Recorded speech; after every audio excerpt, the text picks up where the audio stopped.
Do you think our democracy is at risk in this election? I think that it is. I always keep saying democracy is great, of course, but democracy people take for granted. It's a word that some people don't even understand. They take it for granted. It's about right and wrong, period. The guy's a monster. He is beyond wrong. It's almost like he wants to do the most horrible things that he can think of in order to get a rise out of us. I don't know what it is, but he's been doing it, and it's scary. Last year, Robert De Niro launched into a relentless tirade against Donald Trump, fuming in every interview as he hurled a storm of extreme insults at the GOP frontrunner. From calling him a monster to branding him a fascist, De Niro portrayed himself as a fearless defender of democracy. But here's the twist. It all came off as another dramatic performance laced with Hollywood hypocrisy. Now, Bill Maher has entered the scene, dismantling De Niro's self-righteous act with his signature bluntness. If you're hungry for unfiltered truth and takedowns the mainstream won't touch, hit that subscribe button. You won't want to miss what's coming next. So why is Trump winning? I mean, the New York Times poll this week came out, and maybe this will change it with the State of the Union address, but Trump was beating him rather soundly. It was quite a warning light, 48 to 43, also winning way more among women than he had before, winning outright Latinos. What do you attribute that to? I don't know. I just don't want to feel the way I did, and many of us don't, after the election in 2016. This is what Trump derangement syndrome does.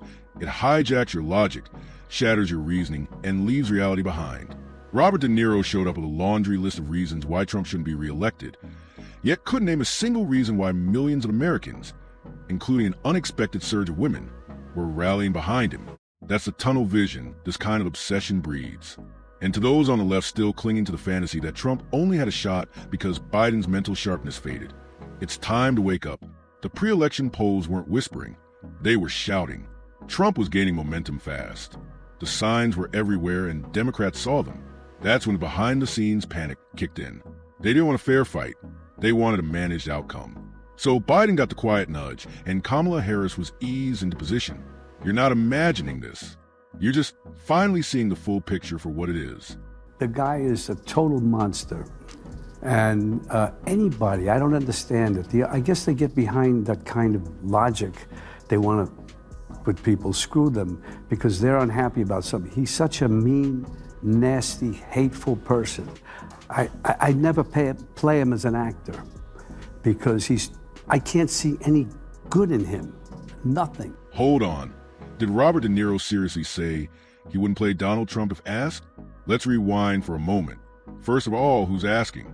Who in their right mind would cast De Niro as Trump when they don't even remotely resemble each other? That's like casting Danny DeVito to play LeBron James. Completely absurd. And let's be honest, De Niro isn't the only A-lister in Hollywood. This isn't some bold, principled stand. It's pure delusion. At best, it's laughable. At worst, it's the unhinged rant of someone clearly losing touch. Now, fast forward to the part where he starts dropping some truly outrageous, head-scratching predictions. Nothing redeemable in him. And we have to, and whoever the people are who want to vote for him, and there look like intelligent people around there, for some reason, it can't be. It cannot be. If he wins the election, you won't be on the show anymore. He'll come looking for me. There'll be things that happen that none of us can imagine. That's what happens in that kind of a dictatorship, which is what he says. Let's believe him, take him at his word. This is absolutely wild. Trump's been back in office for months now, and let's be honest, how many of Robert De Niro's doomsday predictions have actually come true? Exactly zero. But here's what has happened. Trump pulled a move no one saw coming. He invited one of his fiercest critics, Bill Maher, to the White House. Yes, that Bill Maher, the outspoken Democrat, longtime liberal donor, and relentless Republican critic. Not one Democratic president gave Maher that kind of access. Not Obama, not Clinton, not even Biden. But Trump did. Why? Because Trump doesn't run from opposition. He doesn't hide in echo chambers or cling to scripted talking points. He walks straight into the fire. And that's what makes him not just unpredictable, but remarkably effective. So in a strange twist, De Niro was right. Trump has done the unimaginable, just not the catastrophic kind Hollywood warned us about. Instead, he's rewritten the rules in ways no one, left or right, expected. Do you think our democracy is at risk in this election?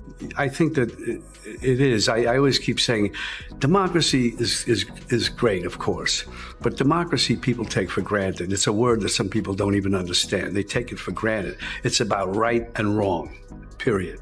The guy's a monster. He is beyond wrong. It's almost like he wants to do the most horrible things that he can think of in order to get a rise out of us. I don't know what it is, but he's been doing it, and it's scary. At this point, it's painfully clear that Robert De Niro knows very little about anything beyond acting and hurling insults at Donald Trump. Just listen to how he defines democracy. He starts by saying, "Not everyone understands what it means," then delivers a definition so laughably basic it sounds ripped from a middle school textbook. It's not just simplistic, it's arrogant and genuinely embarrassing. But really, who's surprised? This is classic woke Hollywood. Loud, self-congratulatory, and completely out of touch with the real world. These celebrities live in a bubble so thick, reality can't even penetrate it. They preach about democracy while actively silencing dissent. They claim moral high ground but can't handle a differing opinion. De Niro isn't the exception. He's just the loudest voice in a chorus of clueless elites echoing each other from behind the velvet rope. And the rest of us? We're done pretending these out-of-touch figures have any place leading the national conversation.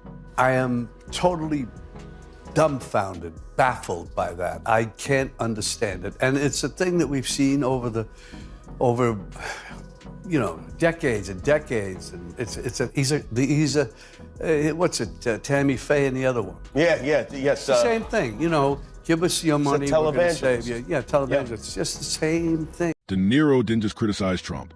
He went further, launching a full-blown attack on everyday Americans who supported him. And he didn't hold back. He openly dismissed millions of voters, painting them as nothing more than gullible fools conned by a master manipulator. In De Niro's world, if you support Trump, you're either stupid, blind, or brainwashed. That's the kind of contempt he shows for anyone outside his elite Hollywood bubble. But here's the kicker. The same guy accusing Trump voters of being easily misled is out here parroting talking points straight from late-night comedians and activist news anchors, acting like that somehow makes him an intellectual. It doesn't. Agreeing with the Hollywood hive mind isn't critical thinking. It's groupthink. And Americans are noticing. More and more people are tuning out celebrities who confuse fame with wisdom. They're tired of being lectured and belittled by out-of-touch millionaires who mistake applause for insight. So when De Niro finally came face-to-face with a Trump supporter on the streets of New York, let's just say the exchange wasn't pretty, and it showed just how deep the disconnect really runs. Bobby, it's your favorite president. I forgive you, Bobby, for being such a loser about the election. It's not your fault you were born with a low IQ. It's not your fault, Bobby. Believe me. Bobby, your favorite president won. Kamala lost. She lost so strongly. You were wrong. You're a loser. You're a total loser. This show sucks. You're going to get low ratings, Bobby. But seriously, who appointed Robert De Niro as the national moral compass on how Americans should vote? He lives in a Hollywood cocoon, completely insulated from the everyday struggles that most people face. While families were getting slammed by skyrocketing gas prices, grocery bills doubling overnight, and paychecks that barely covered essentials under President Biden, De Niro was relaxing in his multi-million-dollar mansion, sipping wine without a care in the world. He never felt that squeeze. He never had to choose between paying rent or putting food on the table. So when he smugly scolds Americans for supporting Trump, it doesn't come off as passionate. It comes off as pure, unfiltered, elitist ignorance. If he has a personal vendetta against Trump, that's his right. But it doesn't give him license to belittle and gaslight millions of hardworking citizens for making a choice that reflects their lived reality. That's not activism. That's arrogance masquerading as virtue. And more Americans are seeing right through it. More damning revelations tonight about the Biden inner circle's efforts to hide his decline, including a scene in which the campaign staged a fake town hall.